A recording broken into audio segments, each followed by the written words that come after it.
ما هي الأمور التي ترقق القلب وتجعل العبد حاضر الدمعة من خشية الله عز وجل، خصوصا في هذا الزمان الذي طاغت فيه هموم الدنيا على اهتمامات الناس؟ أقول لا بد من تعاهد القلب من حين إلى حين، فصلاح المرء بصلاح قلبه، وكما قال النبي صلى الله عليه وسلم: ألا إن في الجسد مضغة إذا صلحت صلح الجسد كله وإذا فسدت فسد الجسد كله، ألا وهي القلب. الملاحظ اليوم اهتمام الناس بالمظاهر الخارجية دون اهتمامهم بأعمال القلوب.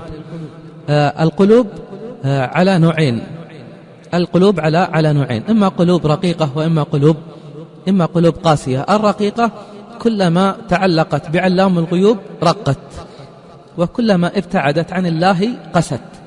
أما الوسائل التي تعيننا على ترقيق هذه القلوب مداومة ذكر الله جل في علاه. ذكر الله ليس التسبيح والتهليل فقط، كل عبادة نقوم بها هي ذكر لله. الصلاة ذكر، الصوم ذكر، التهليل والتكبير ذكر، كما قال الله لموسى: أقم الصلاة لذكري. فكل عبادة نتعبد الله بها هي ذكر، لكن حتى ينفعنا هذا الذكر ويظهر أثره على القلب لابد من تواطؤ القلب واللسان، لابد من تواطؤ القلب واللسان. لابد حين الصلاة حين نقرأ الآيات يكون لها أثار وحضور في القلب. لابد حين نسبح ونهلل ونكبر أن يسبح القلب ويسبح اللسان. فإذا فعلنا العبادات وارتبط القلب مع اللسان حين فعل العبادة يظهر أثر هذه العبادات في حياتنا.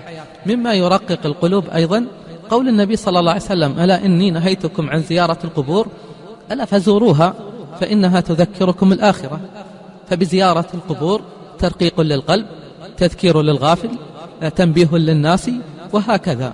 لا يأتي الهدي النبوي إلا بخير، وهذه موعظة نبوية عظيمة، ومن فعل الموعظة وسار على هديها يأتي أثرها بإذن الله في حياته، كما قال الله: ولو أنهم فعلوا ما يوعظون به لكان خيرا لهم وأشد تثبيتا وإذا لآتيناهم من لدنا أجرا عظيما ولهديناهم صراطا مستقيما. حتى يرق القلب قال النبي صلى الله عليه وسلم: امسح رأس اليتيم، امسح رأس اليتيم، وجربي بارك الله فيك في فعل هذا، ثم ستجد الأثر في رقة القلب. كذلك مما يرقق القلوب زيارة المرضى والنظر في أحوال أولئك الذين ابتلاهم الله إما بمرض أو بعاهة، فلا يعرف قيمة الصحة إلا من فقدها. اللي عنده قريب من بيته مغسلة أموات فليشهد الجنائز وليحضر تغسيل الموتى، سيرى عجب العجاب.